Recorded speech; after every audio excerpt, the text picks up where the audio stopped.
Good morning, Nigeria. Good morning, 042, and a pleasant greetings to everyone watching. You're tuned into Sunrise on ANEKE TV, where every sunrise begins with delightfulness and, of course, joy. And bringing you today's brightfulness and that cheer. I am Deborah Wakoba, coming to you live from our studio here in Vibrant Enugu. And good morning to you, our global audience. I'm Uche Osai. Wherever you are, at home, in your office or in traffic, thank you for letting us into your space this beautiful morning. We're here to refresh, inform, and motivate.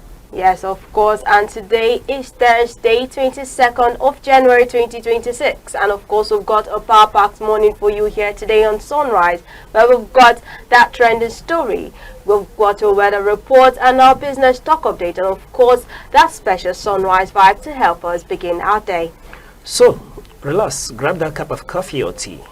Enjoy the cruise because the sunrise is here.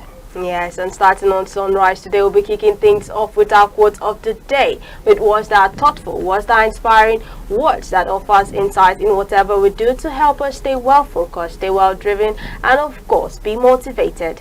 Then, it's straight into the day's top headline. All the key news updates you need to be informed will be shared, hot and tasty. Yes, and right after that, we'll be giving you our weather report for today, covering cities across the southeast and beyond, so you'd know what to expect before stepping out, or if you've stepped out already, it is to keep you throughout the rest of the day. And later we'll wrap things up by bringing to you the man of many parts, the sports oracle, the mental mechanic, the commissioner of enjoyment, and the business news updates. All right, now moving over to our quote for today, over to our Morning Show Inspiration segment. Our Morning Show Inspiration segment is coming from Mahatma Gandhi, and in his quote he says, "The future depends on what you do today." This quote coming from Mahatma Gandhi that says, "The future depends on what you do today." Now what this quote means, in essence, is that tomorrow is shaped by the actions you take today. Mahatma Gandhi is trying to emphasize, or is emphasizing, that the future is not just something. The future is not just something that we wish upon. The future is not something that we dream about, but also it's something. It becomes something when we work towards it, when we take action, like we said yesterday, taking action and not just dreaming, but also when you have plans, when you act according to what you want to achieve, when you act or you have this dream that you want to achieve, you have what you want to get maybe tomorrow or next tomorrow. Now what it's actually saying is that what we do today depends on what we achieve tomorrow, what we can achieve in the future. Mr. Ocha, I would like to know your own take on this quote.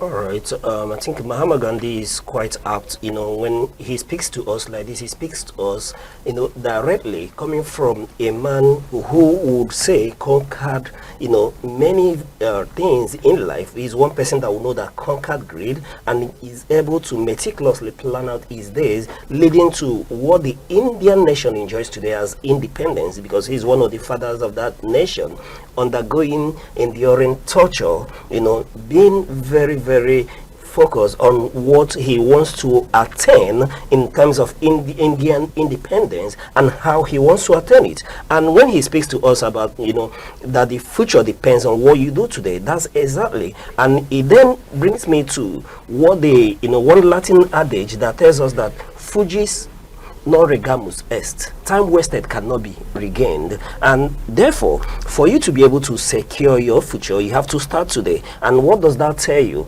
That to be successful, you have to be intentional about life. You have to be intentional about what you do, and being intentional starts with being meticulous in planning. And when you're very meticulous in your planning, orchestrating every hour, like the Latin adage tells us, that every minute, every hour you lost can never be regained. Tempus fugis non regamus est. You can't regain it. So every minute, every time, every hour counts for you to be able to actualize that very future that you dream of. And when you've meticulously planned, the next thing is to be precise on execution. Yes, you have to be precise on execution. So planning, intentional planning, meticulous planning, and precise execution is what counts, and that will set you apart in realizing whatever you've dreamt, whatever future you've wished yourself. It doesn't just happen. You plan it, you orchestrate it, then you begin to live it. So future depends on your today, depends on how you wish it, but beyond wishing, you need to work for it. And that's what Mahatma Gandhi is telling us this morning. All right, thank you very much for that. So what Mahatma Gandhi is also telling us is that whether in personal goals, education, leadership, or nation building, that what you do or fail to do today sets the direction for what comes next. And also to round up, if you want a better future, you should start acting differently today, because small, consistent action now can actually lead to a meaningful change later. So whatever you want to happen in the future, you should start acting now. And while we're doing so, let us keep in mind that every new sunrise is a platform for us to grow. It's an opportunity when we learn something new and simply be more present in whatever we do. Now also let us know what this quote means to you. You can drop your thoughts on our social media platforms: Facebook, X, Instagram, TikTok, YouTube, or ANEKE TV, or call our phone number 070-3043-7110. And up next is our weather report. Yes, we'll take a look across the weather report across major cities in Southeast today.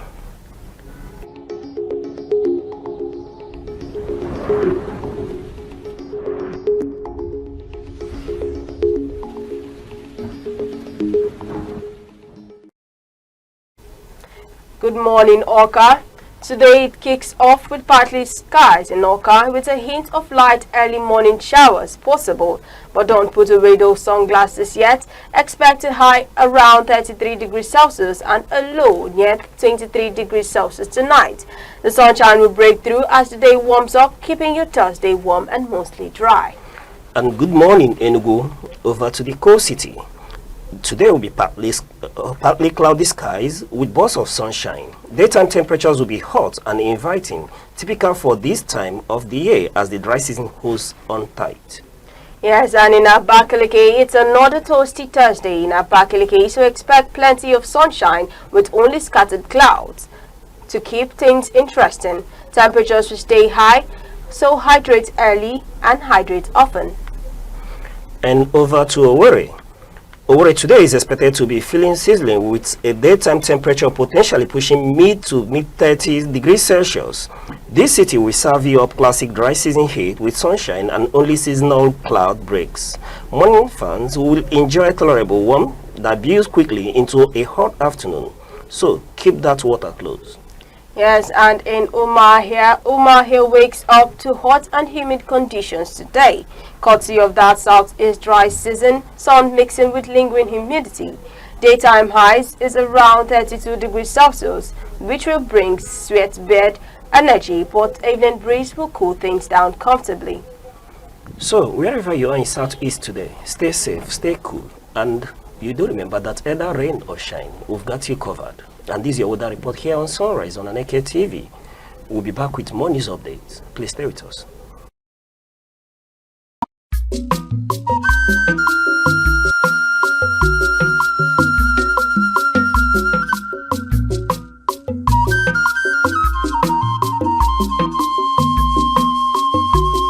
ANEKE television.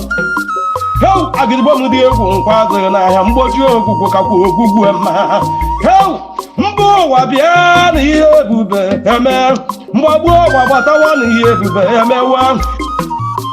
ANEKE television on the Melo, Yamela Madia, in our uncle, in America, Putanwa, in our Hozu, in our uncle, the one ANEKE television, the Arcades, your man, the one ANEKE television, you do man, help the Melo, Yamela Madia, who me, Bodia, Nanka, Bunkai, you might have a girl, if you want to come over, you better have you what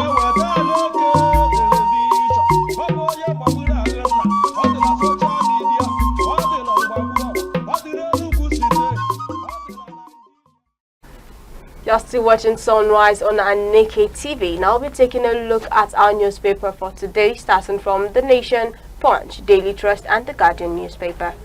And joining us this morning for the news debates, interpretation and analysis is the man of many parts, the commissioner of enjoyment, the sports oracle himself, Mr. Goodhope. It's a pleasure to have you on Sunrise. Thank you very much. Good morning. It's a pleasure to You're welcome. All right, now moving over to our headlines, newspaper headlines for today, starting from the Nation headline that reads, "Our strategies in Tinubu's victory in 2027 by Yilwada." And on the Punch paper, the major headline there says, "Counter-terrorism campaign, federal government moves to fast-track trail of 5,000 insurgents." And on the Daily Trust paper, the major headline there reads, "Kaduna abduction, the denial that failed." And on the Guardian paper, the headline there says, "Labour Party leadership verdict alters opposition politics ahead of 2027. Now we're starting today's paper from the Punch newspaper, and a major headline that reads, "Counter-terrorism campaign, federal government moves to fast-track trial of 5,000 insurgents." Now the federal government is stepping up its counter-terrorism efforts by moving to accelerate the trial of over 5,000 suspected insurgents currently in detention.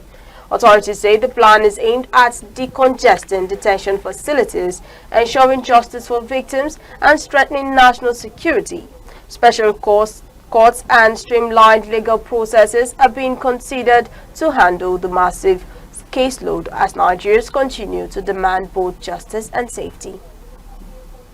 All right, looking at this headline in the Punch newspaper, where we are being told this morning that the counter-terrorism campaign, FG moves to fast-track trial of 5,000 insurgents, is very welcome development in these times, being that we are dealing with heightened security issues in Nigeria at the moment. And when you see this, first of all, it takes you back to the news headline yesterday where we were seeing the issue around Kaduna State government wanting to free some suspected terrorists who've been in detention, and then as part of negotiation. And you recall yesterday that we vehemently critiqued such approach to security issues, and telling the federal government that it's time we harmonize our security engagement in terms of the subnational and the federal government. Not a situation where the government at the center is doing one thing, then you have the subnational government doing a different thing. Rather, we feel that there should be a holistic approach, in handling issues around terrorism and the counterinsurgents approach. Do remember that part of the issues that the United States government did raise when they were talking about Nigeria being a country of particular concern and issues around Christian genocide in Nigeria. Part of the issues that were deliberated at the legislature is the willingness of the Nigerian counterpart to fight, terrorism in Nigeria. And when you begin to see headlines like that, then it may begin to give credence to people who hold such views about Nigerians' unwillingness to combat, insecurity issues. Now, this morning, as becomes an irony when you see this headline where the federal government, is fast-tracking trial of 5,000 insurgents as to compare with what is going on in Katsina State. So you see that there is no common front on our approach regarding handling of terrorism issues. Yeah. But be that as it may, one may be, encouraged to see that yes, federal government is doing something in that regard, while we are talking about fast tracking of these very terrorists or insurgents, as we choose to call them, is a welcome development to see that there is a speedy trial, so that those who are in any case roped into or lumped together with these terrorists and bandits, if they are innocent ones, they will be set free, as soon as possible. But having said that, now it brings attention to a different issue where we see that National Counter-Terrorism Center is in the fray with defense, the legal team, and the defense ministry, in conjunction with the Ministry of Justice, is collaborating to see to this fast track of trial. Is a welcome development, but one thing now becomes a different issue when I look at it, that people have been kept in a trial detention center. The question now is, for how long have they been detained? How long has the investigation been going on? And why is it that we don't have a special court in place to fast track this trial, a situation where you don't need to detain people for so long? Remember that when law is involved, that any accused person is presumed innocent until found guilty. And it becomes more worrisome, when you go into law. There's a maxim that said that rather that you free 100 criminals than to put an innocent man to suffer for a crime that he didn't commit. That now tells you the position of justice in all this, being that we need to be careful when we say that we are keeping people in detention centers. So the question now becomes, what is the condition of these people, because they still have what we call, they have their right, that's human rights, that they deserve to be treated fairly. What is the condition? These are the questions that arises when one sees such headlines. Do remember that there were instances like this with the United States government where they kept people at Guantanamo Bay. It became, a crisis, a humanitarian issue when they were taken up. The government of the United States were doing something they feel good, something they feel it was a way to curb insurgency and to handle, security challenges by keeping these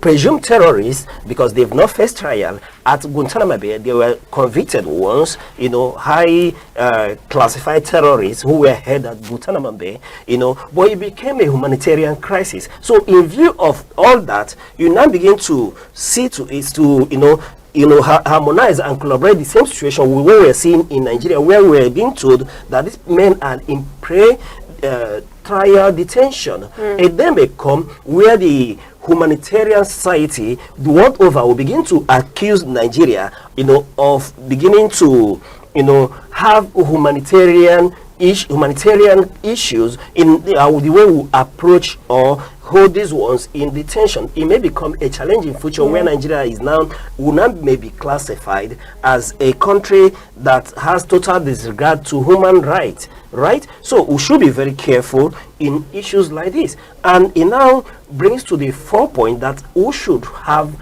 by now, a terrorism court to handle such issues. We realize that, yes, given the heightened insecurity in Nigeria, it now leaves a lot of, insurgent or terrorism cases, more than the court had witnessed in the past. Therefore, you have to now, carve out a specialized court that will handle terrorism-related issues in Nigeria, to see that people are not kept in pre-trial detentions for far too long, because it has a challenge of its own. When you go further to look at the data that is being released, then the National Counter-Terrorism Center is telling us that out of 390 something persons that were kept in detention, they have secured over 330 something, conviction, meaning that in that same number, there were those that were found not guilty as well. So it now beholdens on the Nigerian state to see to it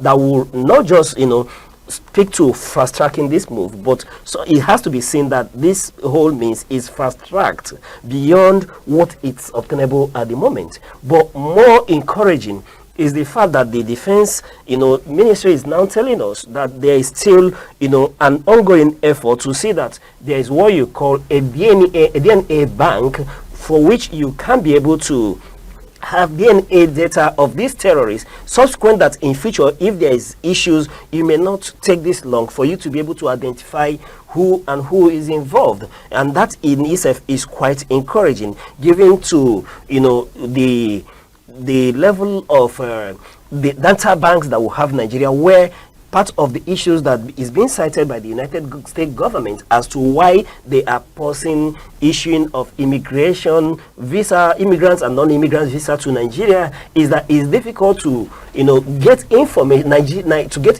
of Nigerians, and that has to do with data, not having a comprehensive available data upon which you will be able to investigate and get a background check on any Nigerian. So it becomes very encouraging when you hear that, yes, there is an approach to have a DNA bank terrorist bank where we can at the snap of fingers be able to determine that this so-so individual is a terrorist, and that in itself will help Nigeria generally. But while I commend the federal government, I still insist and advise that we'll have, we'll fast track the issue of dispensing of justice generally as a people. But again, when it comes to the issue of terrorism, there should be a fast track approach to see that these terrorists are brought to face trial as soon as possible, and the convicted ones go into serve their terms. And in such scenario, we may not be able to see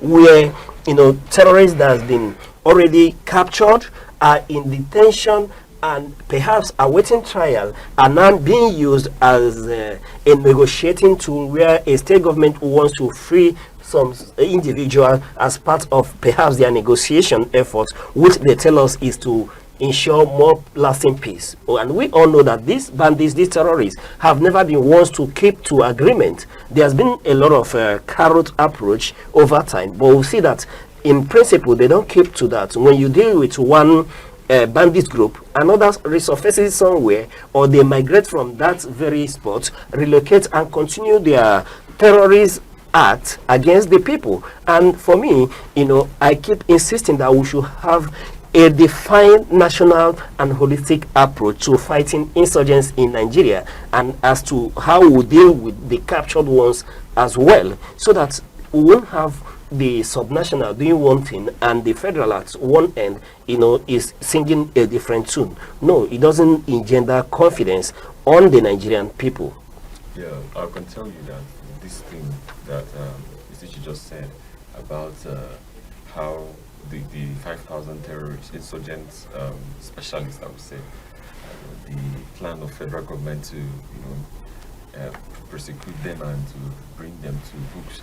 I can tell you for a fact, one of the things I saw this morning is that as a nation, people who are who are looking up to many countries who are already at the forefront of everything, we are seeing how countries, military personnel and security operations in other countries, in other climes of the world, are integrating the use of AI. And this is making it easier for them to be able to carry out their operations and make sure that these things happen. For instance, how can you take the census of, how can you pull down the names of about 5,000 people? How can you do it at a go? How are you able to trace these people from the grassroots to wherever they are? It's just for us as a state and as a national side to start early.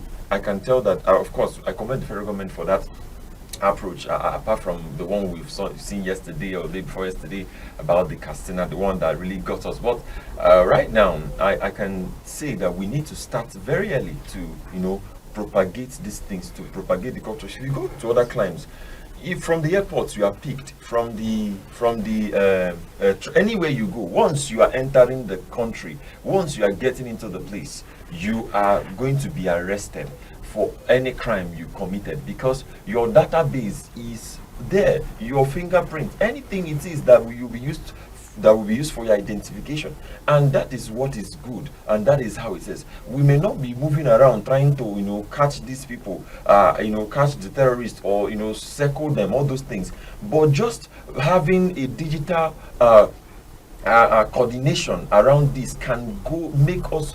I'm seeing the budgets we have. There's a budget for DSS, about 50 billion naira for their operations in 2026. I'm also seeing the budget for the military and also for the police. I'm seeing all the budgets, and it's about 200 and something billion naira for the security budget we have in 2026 budget that Mr. President has presented. This is not just going to go into arms or raising basic security, or like we've talked earlier, grassroots informing or educating. We should actually bring this to digitalizing this whole process, because like I'm seeing also, there's no place, like you said, where these people's stuffs are recorded. They just like you also said, it could be after trial this person is not found guilty, and then they will go. So how are we sure that we don't need to come and be second guessing or cherry picking? No, we need to go straight. The federal government needs to go straight and pick the right person and go straight and pick the right source from the right source, so that we cannot be doing all these things here and there, and at the end of the day we are now losing out. So that's why I'm saying there could be some integrations of AI, digital surveillance and other things. These things can work there, because in those lands there where we have insurgency, there are natural things we can imbibe, like solar and other, many of them. We can find a way, we can do it, as we already have US backing us as in our security game. We can also, bring them in so that they can help to get these things around. That's what I think. All right. In all, we encourage the federal government to the issue around fast tracking the trial of suspected terrorists, that they should equally hasten up to see to it that there is a central national database on terrorism which is accessible to all security agencies. This in itself will equally help to fast track prosecution and help all the security agencies to carry out their duties diligently when it comes to counter-terrorism. All right, thank you very much. Now, still on the security issues, we're taking a look at the Daily Trust newspaper, where the headline says, Kaduna abduction, the denier that failed. Now, Daily Trust revisits a troubling abduction case in Kaduna State, highlighting how initial denials by authorities eventually crumbled on the mounting evidence and survivors' accounts. Now, the report points to gaps in early response and communication, raising serious questions about transparency and crisis management. Now, we can also see that the abduction of 172 church worshippers in Kaduna State that took place on Sunday, 18th January this year, 2026, where 172 church worshippers were abducted, and reports said that these people were abducted from Winning All Evangelical Church Winning All, Ekwa, Abaka Cherubim and Seraphim Church 1, and Huske Cherubim and Seraphim Church 2, and also that the worshippers were up to 172. And earlier on, we could see that where police officers denied that such an incident never happened, but later it was verified from both 7 others that were escaped this kidnappers. Actually, escaped these kidnappers. They were actually evidence could be gathered that allegedly that they escaped these kidnappers, and also based on security matters, because this story is actually reminding us that the insecurity going on in Nigeria is actually troubling, where nobody is safe even to worship in their churches and all that. Mr. Ucha, I would like to hear your thoughts on this. All right. I think you captured the essence of it very well.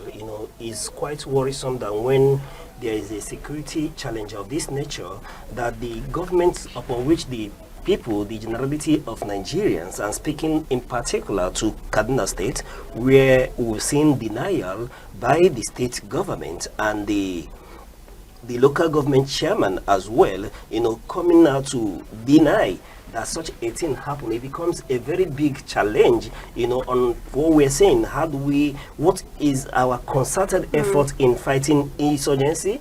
Is denial a better approach? Why deny that this incident never happened? When you know that such an incident happened, rather than finding a way for us to combat either by negotiation, which we've been doing for quite too long now, to see that these individuals are recovered, returned to their families. So why would we, both the state and the local government chairman, coming out to deny that it never happened, while at the end of the day, we are seeing the IG of police coming out, coming out to say and admit that yes, it did happen. And what does that tell you? We've lost man-hours that we have used either to go after these bandits, these kidnappers, and recover these individuals back to their family, or engage them, while we were wasting time in denial. So it becomes quite worrisome what our approach is. And in all this, one thing that is so comforting is that both the Arewa Consultative Forum and CAN, the PFN and EQUA, which had one of his church attacked, one of his branches attacked, came out generally to critique the government, criticize them for denying that this incident never happened. Then it now equally is somewhat encouraging that the IG of police was bold enough to admit that it did happen, leading credence to our call that Nigeria as a nation need to have a holistic approach to combating the security challenges that we face. Is because we do not have a holistic approach that will lead a subnational government to come out publicly to deny that such an incident is such magnitude of kidnap that it happened. Why would you deny such? I tell you that in other climes, if we move away from Nigeria and you see perhaps a mayor of a district coming to deny such an allegation on such grounds, one may be forced, to vacate their position. Maybe, yes, you should equally resign, because this has to do with your constituents, people who are primarily under your care. And if you go again to look at the primary responsibility of government, we are told that government, their primary, purpose is to secure the life, not to secure life and property of citizens. And when an incident like this happens, yes, we know that there are situations where these things are beyond your control, that is not your making. But rather than want to appear very nice, in the media, for you to give an impression that you have a very, security conscious and well-managed state, then you now risk the life of over 100 and something worshippers, we are told, losing hours, like we did say, that would have been utilized to see that the bandits are engaged, either through kinetic or carrot approach, to see that these individuals are returned. You know what it is for 100 and something people to be kidnapped? This is not a time for us to continue to live in denial. It's happening. Yeah. So either we face it as a people and confront it. Yes, we've had assistance from the government of the United States, but like one of our respondents did say, and I've listened to a lot of security experts, no matter what the United States government does, they cannot combat these security challenges that we face like we can. Yeah. We keep insisting that Nigeria will be built by Nigerians, but we cannot build Nigeria on lies. We need to accept our shortcomings as a people. Yes, we've allowed the terrorists, the bandits to fester, and they've gained ground such that they can, operate at will. It is what it is. But what matters is, what do we do after they've operated? That's what matters. That's what will engender confidence in the citizenry, not by denial. When you continue to be in denial, what becomes the fate of this individual? And that means that as a country that we've decided to abandon our citizens. That's the impression that we're giving. We've had situations where, for example, I remember what happens around the 1972 Olympics. I know the government, the state of Israel went to see to it that they not only see to the release of their kidnapped nationals, but what they did afterwards as a deterrent, for terrorists not to tamper with the citizens of Israel. And that tells you the approach of every serious nation when it comes to security issues. You cannot live in denial. No. We've passed that era. Remember that when we trace these insurgents, we cannot lay the blame at the table of any present government. These issues have been there since 1999 or far beyond, culminating to the deterioration of what we're witnessing now. The approach, like I said, not in self-denial, but, sitting down as a people to marshal a plan on how we counter these issues. The other day in Katsina State, we are seeing where some, the government is making effort to negotiate and release 70 individuals back who have carried arms against the state. Then you now re-equip the terrorists to have manpower to now come back and terrorize the people. Here in Kaduna, we are seeing a government that is in denial that it didn't happen. But fortunately, the IG of police, was bold and courageous enough to own up that it did happen. And we've seen a generalized effort by the Arewa Consultative Forum, the Southern Kaduna People's Union, the CAN, EQUA, and all of that coming together to say this happened. But nobody, is taking up arms against the government to say that as a people we understand the situation. What we need is for government to say, okay, look at what we are doing, look at how we are engaging, to see that this situation never happens again. And one thing I can tell you is that when you go to Kajiru, where this happened, this is not the first. This can be one of many.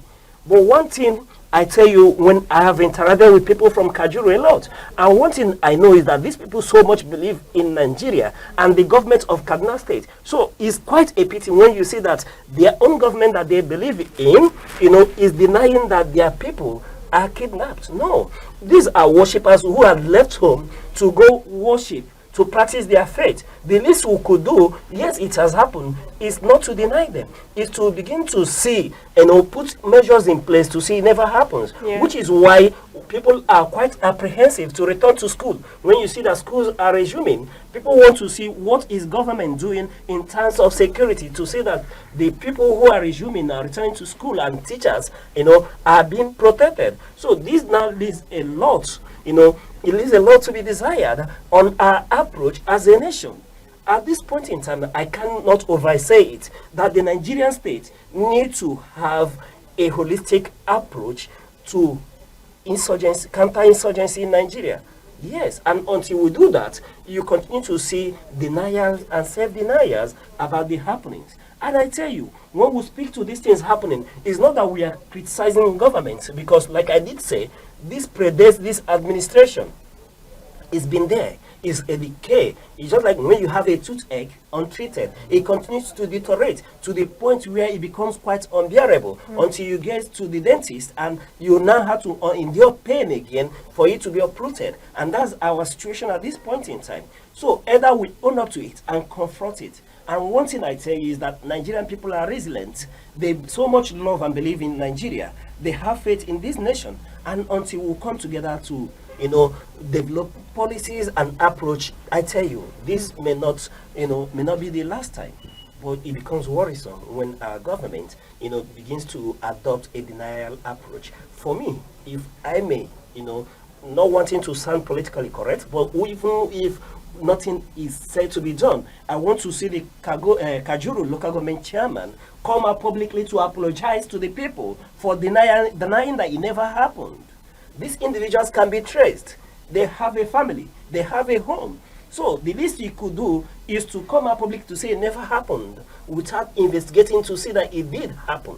Because I believe at this point in time, there's nobody who is using this as a propaganda against the government. Even the Nigerian government has owned up to the security challenges that we are facing.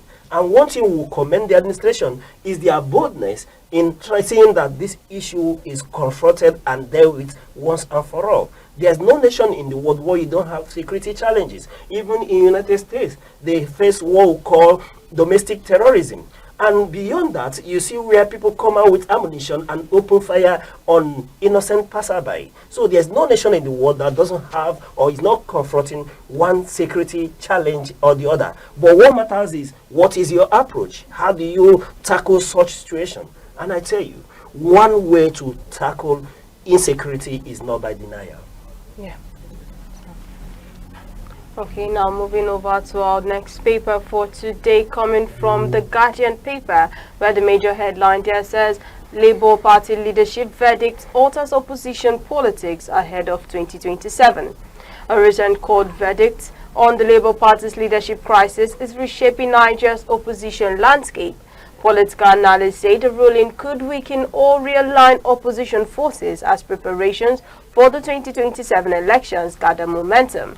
With alliances, defections, and internal negotiations now likely, the decision may influence how effectively opposition parties can challenge the ruling APC in the years ahead. All right. Looking at this, we're speaking to politics again. That headline, just take that headline again, and I tell you something.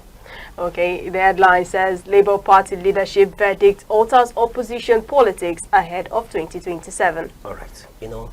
This sums it up for me, as to why we're having this issue. Yeah. So, yes, it's no longer news when people begin to, say that the opposition parties in Nigeria are weakened, right? But for me, now that we are celebrating the court ruling, as to Labour Party, we're beginning to see, glimpses of hope that Labour Party may begin to, go back and rebuild itself from the crisis-laden Labour Party that we witnessed post-2023 election.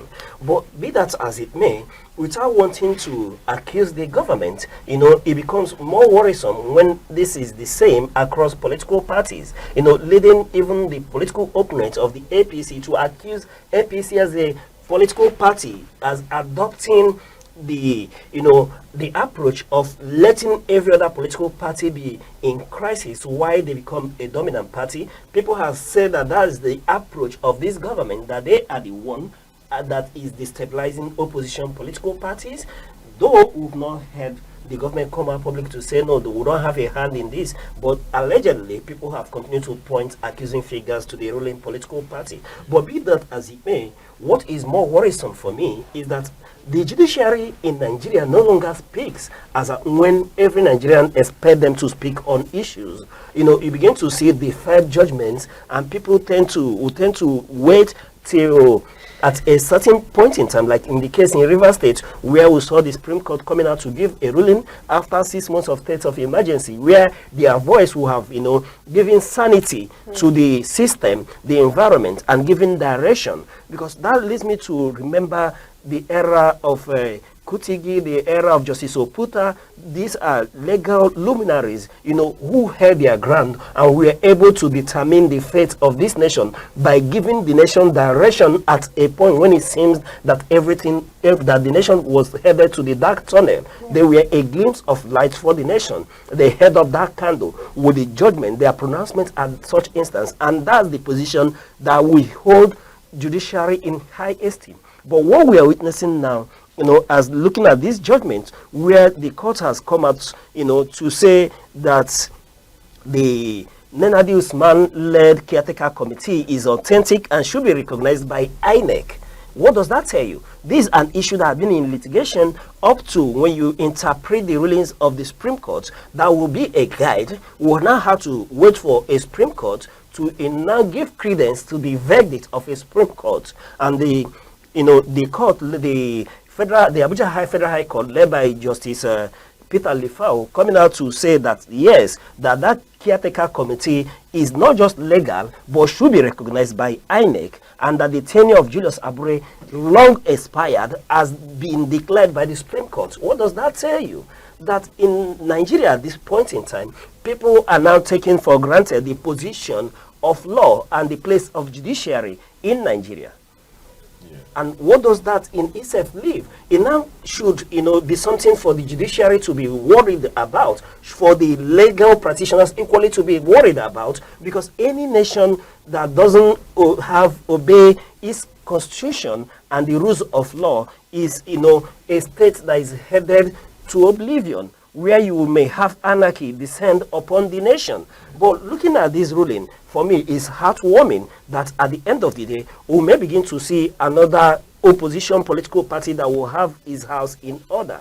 And when people tell you that this ruling perhaps, that with the Labour Party now coming up, it may begin to throw up challenge to the ruling APC's strong position to being re-elected in 2027 or 2026 without a proper or stronger opposition, one can tend to, look in that direction, because a unified and fortified Labour Party becomes another formidable platform. But again, if we are to analyze politically, one may begin to look at these judgments at this time, moving Julius Abure from the way has been an opportunity to create another viable party that will divide the opposition. Because with the challenges the Labour parties are facing, and with PDP in disarray, and though the same judgment we've seen has now gone to throw away Sam Anyanwu and to validate the position of the PDP, that his removal as the secretary of the PDP is in tandem with the law. What does it point to? That now we want to have an open opposition platform that would in itself divide the opposition, like where everybody is now beginning to unify under perhaps the ADC. Then it now could justify the ground when people point accusing finger that somebody doesn't want the opposition to come together under one roof and challenge the APC. Because what you have now is that the Labour Party, under the caretaker committee led by Nenadi Usman, will become more solid, will be recognized by ANEKE, such they are able to field a candidate. People now see a platform where they will have an option to challenge the ruling party and other party. And PDP coming together, equally throws up another opposition political party where you will see division amongst the opposition. Everybody, the PDP factions are there, the Labour people are there, the ADC will no longer have them in one house to challenge the ADC, which I feel is what the APC would not want to happen. They would want an opposition that is in fragmentation, leading to the political parties that you now see the court giving validation to their activities, negating the ruling of the Supreme Court that said that political party affairs, is subject to the affairs of political parties and not subject to interpretation of the courts, right?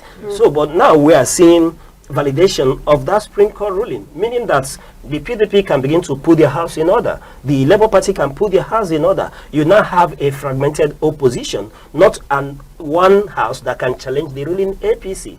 So what does that tell us? That indeed, perhaps the allegation leveled against the ruling APC may be true, that they've been the one behind the stabilizing of these political parties. Yeah. But be that as it may, they are all politicians, and it's for politics. The opposition, if they want to be fragmented, let them be fragmented. But what happens at the end of the day is that they should remember that at the end of the day, their politicians will suffer the same way Nigerians are suffering. So it behoves on them now to give us a front where there will be option for Nigeria. And that's one good thing with this judgment, that there are options. If you do not agree, you have a different platform. But that in itself will now lead us to what happened in 2023, where we didn't have a unified front to challenge the sitting government, then leading to APC still retaining power. In as much as we want to complain, we are equally complicit in all this. But be that as it may, it's a welcome development that there are viable options available now for the opposition to either have a unified front. What we're having now, they say there is a coalition. So the rehabilitated Labour Party, reunited PDP could decide to go into coalition to challenge the ruling APC. So whichever way it goes is a welcome development that the courts are speaking at this point in time, and it behoves on the generality of Nigerians to obey that ruling. And I expect the likes of Julius Abure to go shake Nenadi Usman, lend their support, or leave the party. We should no longer tolerate illegality and rascality in our system. That should not happen. And that makes me remember when I listened to the former presidential candidate of the Labour Party in 2023 election, when he speaks to the climb under former President Umar Musa Yar'Adua, how he never wanted crisis in the political parties. That in itself was a clear message, and also what we witnessed at that point, and there was a level of sanity, and we would, like such sanity to be returned in our polity. But politicians themselves should know that whatever they do has a way of impacting the society. But be that as it may, we all will face the consequences if we do not come together to have a leadership that we desire as a people. But whatever leadership that emerges is what we deserve if we do not work for it. Yeah. From the whole thing, I can tell you that, looking at the Supreme Court reeling it now, and there's something you said about them coming out later to, push or to give this update about this. It's happened that in the executive, the presidency, they have been this ruling since July about the state government and the local government separating their accounts of their of the allocation that comes to them.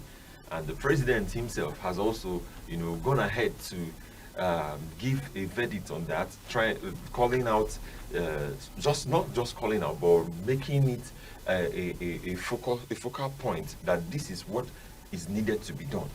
Now, it is something also I would say that not just the ruling party, of course, it is something that we have seen, but also that our executive should actually move on and carry out all these things that has been said, because now I was afraid earlier, of course, I was afraid if we're just going to have, as a nation, we're just going to have a one-party system, which has never, or which we have never seen happening in the recent times. Like you said, in 2023, it was lack of coalition.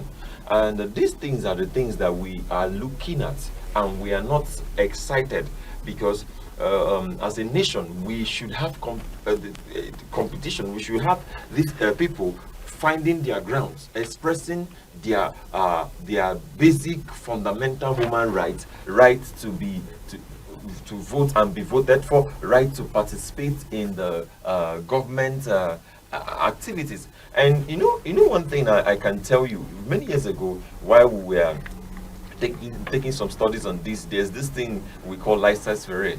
It's a laissez-faire attitude. People say, you're having a laissez-faire attitude.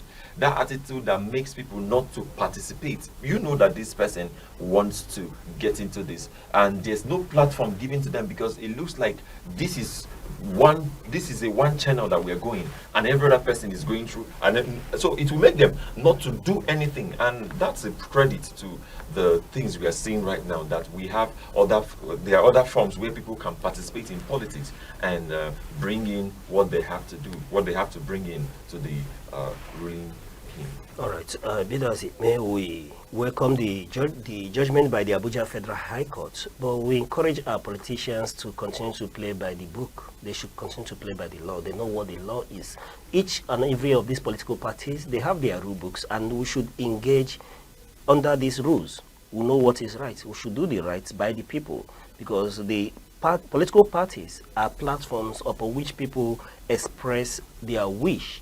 So they shouldn't deprive the people this popular participation by ensuring that the continuous crises and litigations that we've witnessed in these political parties. But be that as it may, this is a welcome development as to political parties in Nigeria. All right, thank you very much. Now we'll be moving over to our next paper, coming from the Nation paper, where the headline says, "Our Strategies in Tinubu's Victory in 2027 by Yilwata." The All Progressive Congress is already looking ahead to the 2027 general elections. According to APC National Vice Chairman Balarabe Yiwada, the ruling party is banking on performance-driven governance, grassroots mobilization, and internal party unity to secure President Bola Tinubu's re-election. He says the administration's economic reforms and security strategies will form the backbone of the campaign as the party positions itself to convince Nigerians that continuity is key to long-term stability. Well, you have heard it from the national chairman of APC, how he has said that they are positioning right for the next election, and they are trying to tighten every of their grip to ensure that the party retains their position. And from what I'm seeing, the question I have, and I had earlier, was where is the position of the youths in the rulership in their place in the party? Where is the place of the youth in the party? And what are the party really putting together to ensure that they are going to have those things which they have said? Of course, this was their meet and greet meeting that they had yesterday, and it was hosted by one of the party big wig, where he, the party APC national chairman had to come up to say these things, and had to make it clear that they are playing the game that they should play to ensure, and they did not start. They would say that they would not have started this game earlier because of certain issues that they would have. But right now that they are looking at it, that it is going to be it has started already, and they are positioning very well. Well, I have some details here which he said that I would like to bring Mr. Uche in from what he has said. He talked about the APC comprising of young people. He said that there are 48% of APC members in the Northwest are aged between 18 and 35. They are aged between 18 and 35. That, from their own point, that they are giving room for young people to thrive in their own in the political party. And also he said that at the national level, they are between 18 and 49. There are 83% of people who has made up who has registered for the membership of the party, of the political party. And he also said that there are certain things they have put in place, especially structuring the registration to ensure that they have an accreditation as a party, so that when the election comes, they will be able to know. They will not be running around to check, okay, how many. They will know that this set of people, this number of people registered are registered in our party, in our political party, so that when election comes, they can be able to carry it out. Well, I can also tell you that from what he's saying, and that's where the questions are rising from, and I know you are thinking about it with me. He said that 20,000 naira are given to youths to support them every month in school, which has reduced the rate where youth are dropping out of school, which has reduced the rate where people can rise, and where young people, especially the people who are gearing up to see what their future holds, where they are rising. So 20,000 naira is given to them, so there's no cause for alarm. And he also said that on healthcare and welfare, that they are putting things in place to ensure that the social infrastructures are in the right sense as it should be, so that at the end of the day they can have they can have these people come to them. But my focus basically is the participation of young people in the political party. That's something yeah, it's quite encouraging to see that the youth are participating, in politics, and people shouldn't naturally run away from politics. It's all about leadership. When you run away from these things, it is said that when good men run away from leadership, then you have the worst of us, trusted upon leadership. So it's encouraging to see that by what the APC chairman said at the APC Northwest Youth Mobilization in Abuja, that the majority of people who are registering in their political parties are between ages 18 and 35, and you well know that the APC is mobilizing across the subnationals to see that they, bring in more numbers into their membership. Even in Enugu State, you could see that the governor of Enugu State is leaving an 2 million man registration into APC, and that tells you the ambition and the intention of APC as a political party. But when you look at this, it's quite encouraging that they are attracting youths. And when I look at the headline where he says our strategy for Tinubu's victory in 2027, then what is the strategy that he's speaking to in terms of bringing more people, more membership into the political party, which are youth dominant and centered? Yes. Then you look at, he talks about policy expansion and data-driven mobilization when you talk to e-registration, yes, that he spoke of. But one thing I hold all the leaders who speak to their strategies to re-electing President Bola Ahmed Tinubu into government, expectedly what any party leader must say. But I hold them accountable when they talk about policy delivery.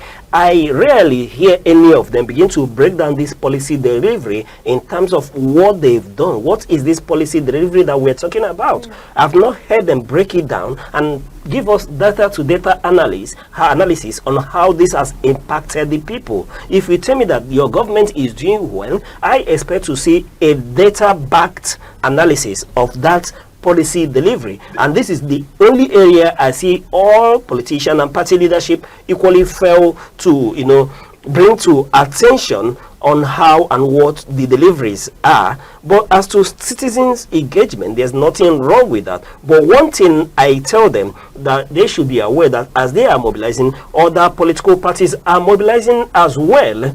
But beyond that, it should be about what your government have done for the people. Yes, telling us that, yes, your strategies will lead to victory in 2026 or 2027, depending on when we have the election as the negotiation is on. One thing I would have to remind them and every other political party is that they should learn from the PDP.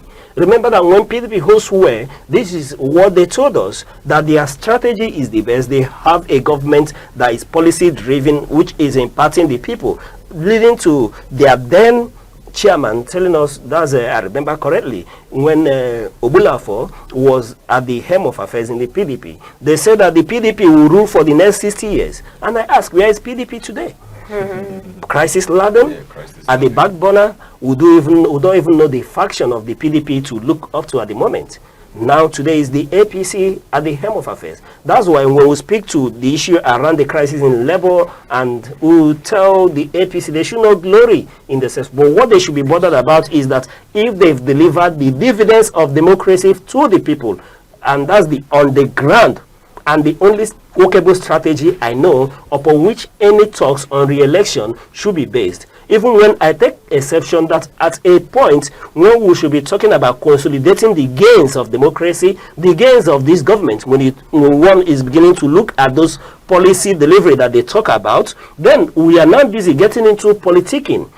When the government should concentrate more and see that there is a concerted effort, that their policies are driven to the hinterlands, to the grassroots for more impact. Now we are talking about a re-election. And you see, that brings to the point where we as a people would categorically, look at our constitution and determine what we want as a person. Because when you look into this administration from 2023 to today, which number of years do they have to carry out these policies to change and impact the people really? So it's all about, they spent how many years, almost a year plus, in litigation. Then after they gained validation from the court, when they had to settle that, now we are talking about re-election.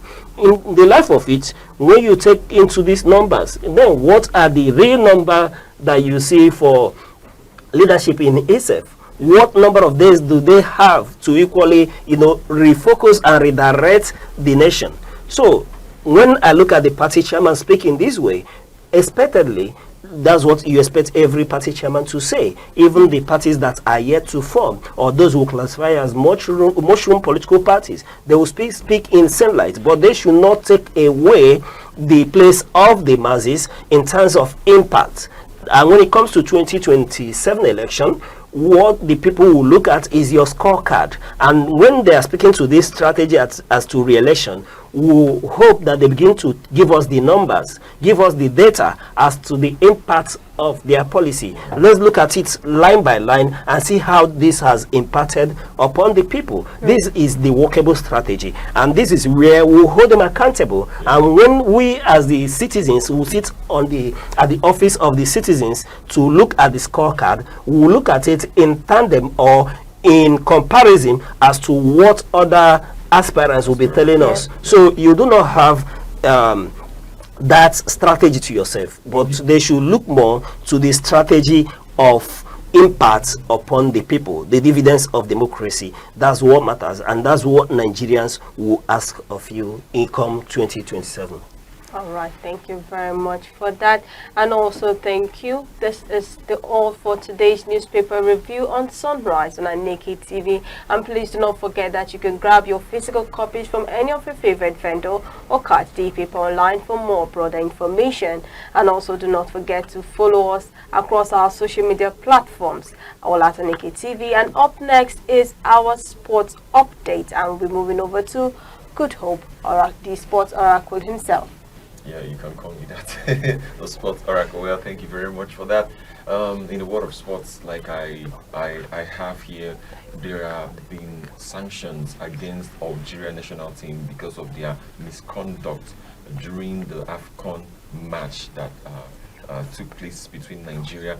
The sanction came because of the fouls committed and also the cards given, which exceeded which was against the CAF national constitution, which the thing they have already enshrined in their constitution. So these guys went above it, and these sanctions comes with 5,000 euros each, and combining both of them will be 10,000 euros each. In the same place of sanction, we're talking about the Senegalese national coach too, has been suspended and has been sanctioned by CAF too because of his misconduct again during the AFCON. And on the same light, we are talking about AFCON that just got done the other day.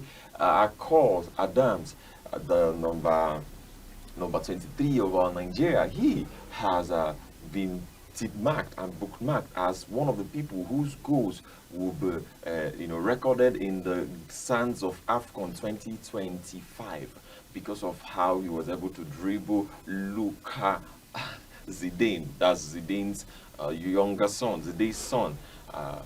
During the AFCON match, and I'm telling you that this is something that we all have not seen coming as a nation. There are other people on the list. We have El Kabi of Morocco. That guy, he is a bad guy and he plays a good game. He's scored by by an overhead kick, timing the game and shooting it into the game. Their game against Botswana. There's also from Gueye, the Senegalese guy that I'm talking about, the AFCON winners.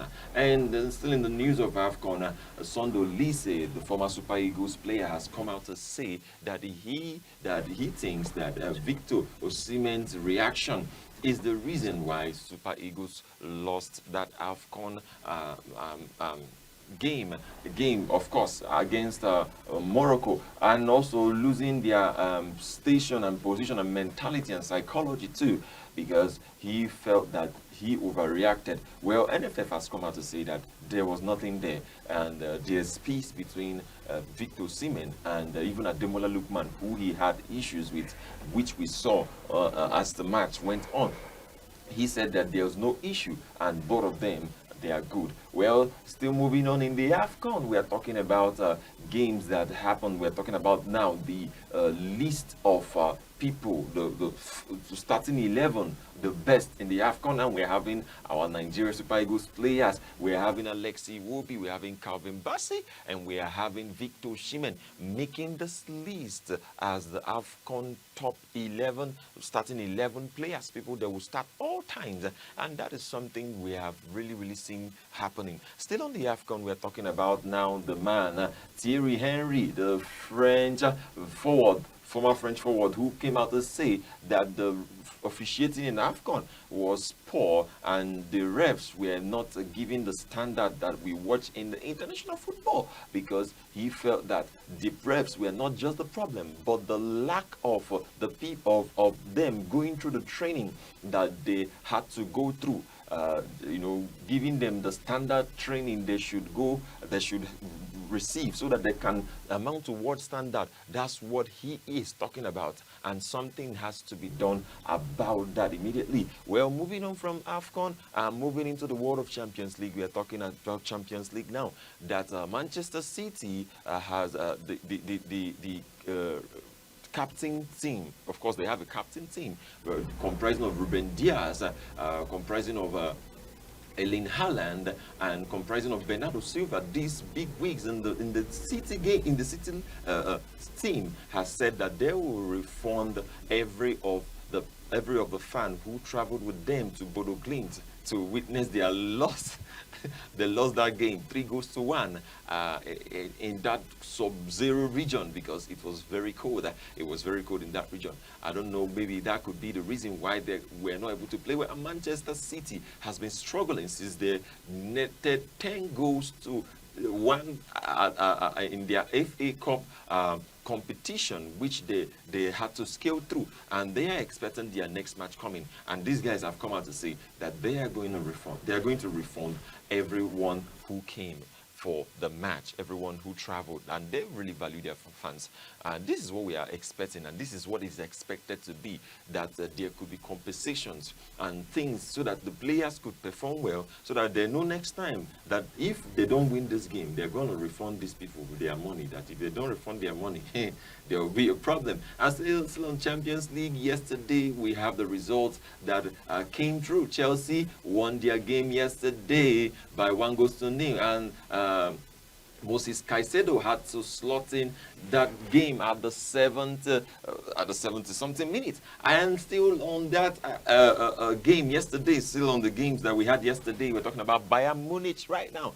Bayern Munich, we are expecting the game to go beyond 4 goals, to go more than 4 goals, 5 goals, 6 goals, but it was not possible. We just had 2 goals, and I told you yesterday that Harry Kane would score, and he would score up to 2 goals. Well, yes, it happened because I was seeing that the people they were playing, not that they were not able to play, but that they were the kind of people who, you know, you were going to score goals, you're going to have a lot of goals too. And still on the same line, Newcastle United yesterday won their match 3 goals.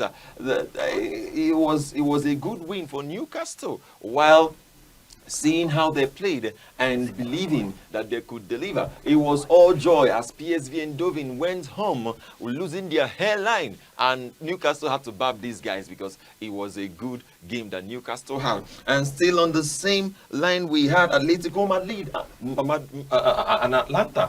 They both had their own share, while Atlanta had to lose to Atletico Madrid. It was a great match that they had yesterday. And still on the same Champions League scores, Juventus, they had to win their game. Thuram, the brother of Arda Thuram, had to score yesterday. If you look at both of them, look very much alike, and that is what we are having in the world of sports. And just a little bit of this, still in the Champions League. Sorry, we are still talking about Champions League just in a moment. Liverpool won their away game. They won their away game against Olympique Marseille that Ethan Nwaneri just went to. Imagine you were signed to a team and you guys lost the first match you are entering. I wouldn't say you are bad luck, but I believe the same thing happened to Chelsea just a few weeks ago. While their head coach was signed, the head coach was sitting, that's Rosenio from FC Strasbourg, that's the French side. He was sitting at the stands while his team was chopping the goals. Of course, that happens in football, but we're going to see what happens at the end of the day. And this is what it is in the world of Champions League. And tomorrow I'm going to bring you more updates here at the ANEKE TV Sunrise. Thank you very much and have a wonderful day. All right, that's very wonderful. But what's happening in entertainment world as well? You didn't tell us what's happening there. Oh, sorry, entertainment. We have I Show Speed. I don't know if you know I Show Speed. I Show Speed is he's a streamer. He just turned 21 years yesterday, and he has been touring Africa. He came to Nigeria yesterday to mark his 21st birthday, and as he was on his live stream on YouTube, he is currently the second most followed streamer on YouTube with over 50 million followers, and that happened right in the soil of Nigeria. That same yesterday, he met the likes of Jarvis, the former Pella, the love of Pella, Pella's love, and that same like he met Jarvis. But the controversy there is that Jarvis and Pella had different strategies. We saw that Jarvis had a good strategy while Pella had no strategy. Pella had to be on a horse, just came with a horse, shouting and claiming, I am Pella, I do this, and I'm a streamer. And that guy did not even recognize him at all. And still on the entertainment scene, we're moving on a little into the controversy around DNA and whatever it is. Dr. Adeleke has come out to defend his son, David Adeleke, OBO, Davido. He said that about the accusation that Ano is bringing, about the child that she says she has for the video. This is what happened yesterday, that he had to sit down and he gave a press conference on what has been happening and what went on and how it happened. And still on the same entertainment side, Seun Kuti and Whiskey FC has been battling it out. It has been a Royal Rumble on the internet, especially in the world of X, because they said that Whiskey is not an African giant. Okay, Whiskey is not an African giant, and not just that he's not an African giant, he has been comparing himself with the likes of with his father Fela, and that they will never take it. Well, Seun is facing Whiskey FC. Why Whiskey FC? Why Whiskey himself is not defending? Is defending Whiskey FC, and he is facing Seun. And on the same line, it has entered Burna Boy, and there are lots of names which I may not say here. But when we come to the next session, I'm going to tell you what is really happening. Thank you for that update. That's quite a great. A lot of going on in the entertainment world as well. Thank you very much. And then moving over to the business update. Starting with the Nigerian stock market. Yesterday, Wednesday, January 21st, 2026, the Nigerian Stock Exchange saw a day of cautious trading as it narrowly survived a profit-taking scare. The market closed marginally higher by 0.01%, with the all-share index ASI gaining 10.77 points to settle at 166,267.60 points. Despite the small overall gain, investor sentiment remained remarkably bullish, with 53 stocks advancing compared to only 24 decliners. Market capitalization ended the day at approximately 106.45 trillion naira.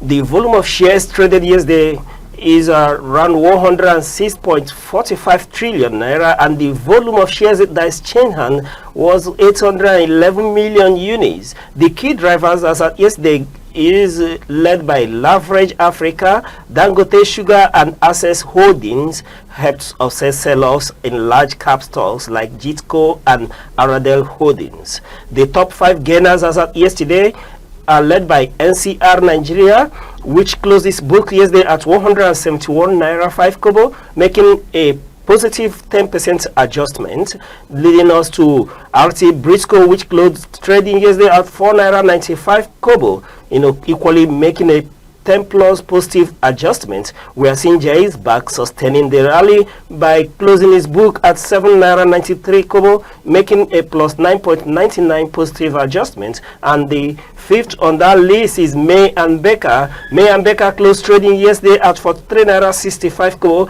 equally making a plus 9.95 positive adjustment.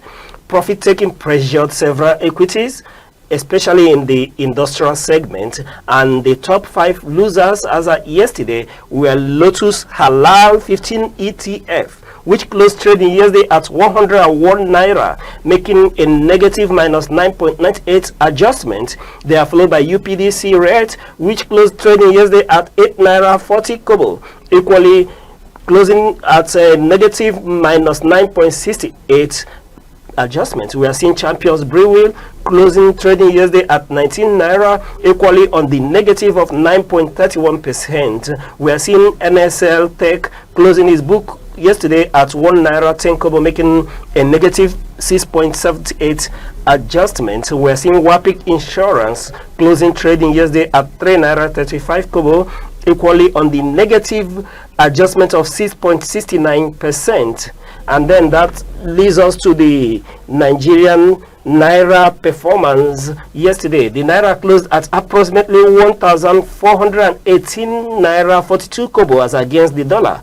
At the Nigerian Autonomous Foreign Exchange Market, this represented a marginal decline of about 0.60% compared to the previous day closing rate. That leads us to the opening rate of 1,412 Naira 50 kobo as against the dollar. And then during the day we saw an intraday high of 1,455 Naira as against the dollar. And then moving forward at the parallel market yesterday, we saw that the Naira equally held its own, but as against other currencies, we saw the Naira yesterday at 1,540 Naira as against the Euro and 1,815 as against the pounds. This recent volatility is largely attributed to seasonal demand for imports and ongoing efforts by the CBN to stabilize the currency through various monetary policy tools. And that's it for the business update this morning. All right, thank you very much for that. This is where we call it a day on sunrise on ANEKE TV. Please do not forget to follow us across our social media platforms across Instagram, TikTok, YouTube, X, Facebook, all at ANEKE TV. And do not forget to call us on 070-3043-7110. It's always a pleasure having you here on our show every morning. I am Deborah Nwakoba. And thank you, Mr. Good Hope Chukuma, for those in-depth sports analysis and the happenings in the entertainment world this morning. Thank you very much. Yes. You're welcome. Yeah. And I'm Uche Osai. On behalf of all of us here on Sunrise and the ANEKE team, we'll say thank you for watching. Till we come your way same time tomorrow. Bye-bye.